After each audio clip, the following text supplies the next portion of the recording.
What we have here is the Light Phone 2. It is an exceedingly expensive device for what it can do. It's basically a really tiny Amazon e-reader, and it's $300. So I purchased it because this is a phone that I really wanted to try for such a long time, and I couldn't justify the cost until I said, well, it's basically designed to do exactly what I've been wanting to do, downgrading to all these other smartphones. So I figured I'd buy it. Why not? I mean, like, we could try it out, and if I don't like it, then I don't like it. But I have a pretty decent feeling about this phone because it does check so many of the boxes that I've been trying to check, basically. It allows me to send group text messages, which is really good. I've used this phone for a few days, so this isn't a comprehensive review, but I have used this phone for a few days, and I do love a lot of features with this phone. The feature that I like the most is the text messaging and phone calls actually work really well. I am not the biggest phone call guy, but I do send a lot of text messages. That's like the way I prefer to communicate if we're not face to face. And that was my biggest problem with any other phone that I've tried is I can't send a text message. The flip phone that I used for that week, I liked the flip phone. I liked so many parts about the flip phone. But the problem is that I couldn't send a group text message. And I text my friends all the time in a group text message. So that's a feature that I personally need. But this phone does offer a lot of really great things. It has an alarm. It has a calculator. It can send text messages, make phone calls. There's a lot of other things you could do. Those are the only things that I actually use in this phone, those 4 things. And I think that this is a potentially really great option. I do have a few gripes with it. My biggest gripe is going to be the screen on this device. It is an e-reader screen. And basically what that means is that it's the ugliest screen you could possibly put into a phone. There is no screen you could put into this phone that would be any uglier. It's the worst one. But I think there's an intentional reason for that.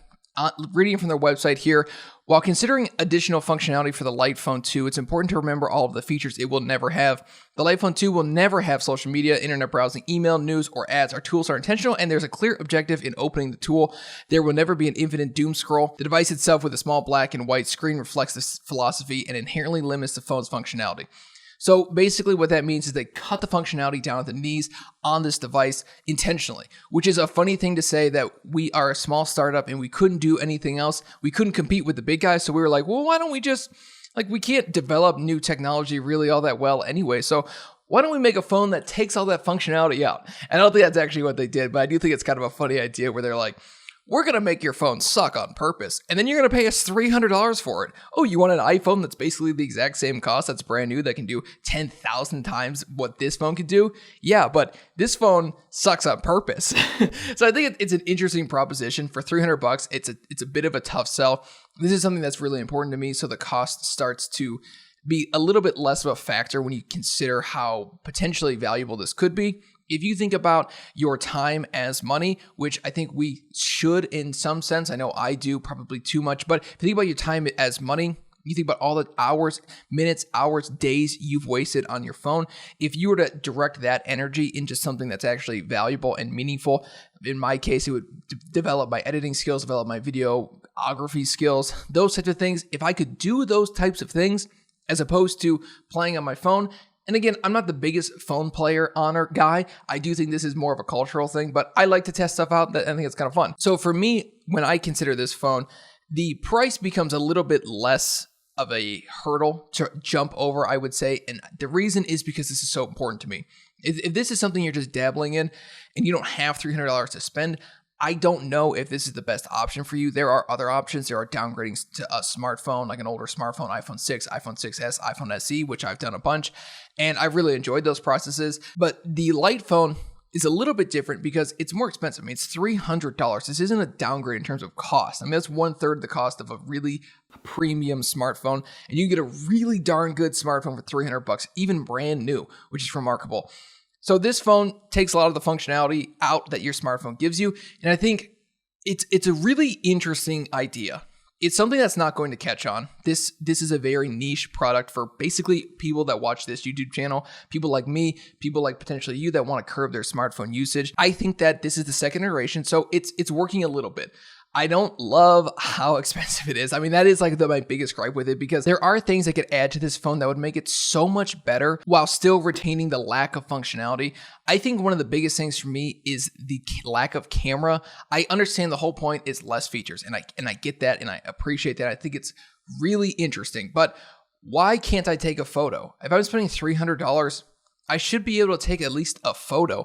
I understand it's not going to look good on the screen, and I don't even know how they would do it with an e-ink screen because that screen sucks so bad, and that's intentional, and I can understand that a lot more because you know what you're buying, but why not include a camera? I mean, old iPhone cameras, you could throw one of those inside of this thing, and it would make a massive improvement in terms of the functionality of the device and how much more valuable I think it could be for the modern everyday consumer. People want to reduce their screen time. I think that's a general consensus within the culture. At least I think so. Maybe I hope so, more than I know so. But I think that people do want to reduce their screen time. So a lot of these functionalities are great. Why not let people take pictures on it? You don't have to even allow them to look at the pictures at another time. If you could just let them take a photo and then they can upload it to their computer later, what's the problem with that? I don't actually understand why that would be a big deal. I get it. They want you to live in the moment, but cameras are really nice because you can live that moment 1,000 times over. There are so many moments that I have captured on a camera that I am so glad I did. Maybe in the moment I should have just been in the moment, but I promise you, when you hear your baby's heartbeat for the first time, I film it. I know you're not technically supposed to, but I do. And that's a moment that I will cherish forever. I know I'll be 80 and I'll be able to hear that. I go, wow, that is the coolest thing. I'm so glad I filmed that. And that's one of the problems with this phone is that it takes away that functionality. It takes away the ability to take a photo, take a video. So that's something you need to think about because I don't want to be carrying around a big DSLR camera all the time. Another thing this phone has is a headphone jack.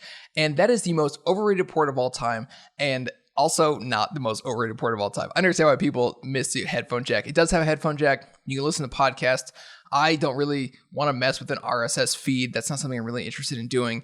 I think that it's something I would potentially do in the future if I was using this phone all the time. But even then, I'd probably just lean towards playing whatever podcast or music I want to listen to on my MacBook. But ultimately, I think this is a wonderful device.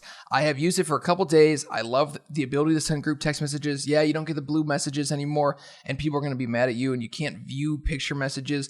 But I really think this phone is potentially the type of device that could change your life in a really positive way. I should be sponsored by these people because I'm so highly praising it. I don't take sponsorships, but I should take a sponsorship for them. But I will say that this phone does have so many benefits and so many perks to it.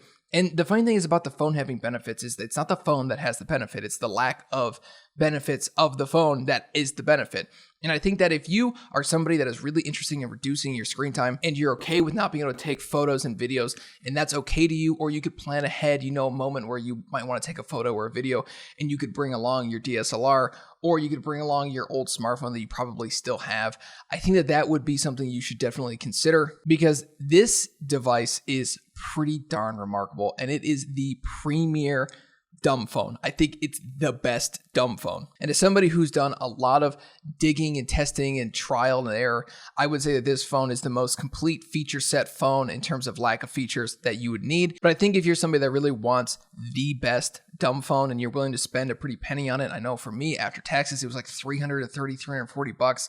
And that's a cost you have to bear. But again, if you take time that you save not using the phone anymore and you spend that doing something far more productive and more valuable to you, then the cost is kind of irrelevant. I mean, if this phone made my life 10% better, hypothetically, then I would spend $20,000. I mean, I'd spend $100,000 on it because it's a type of device and the type of thing that could add so much value to your life that would definitely make it worth it. The battery life is so good, not because of anything special with the phone. It's just because you're never on the phone and using the phone. I think this phone has a lot to offer the modern consumer, the modern phone consumer that's really interested in reducing their screen time while still wanting to stay connected to a point. So if you're somebody that is willing to spend a premium to be able to not spend time on your phone, which is so silly. It's like just you yourself choose to not spend time on your phone, but I know how hard that could be. So I think this is definitely the type of phone that you should look into.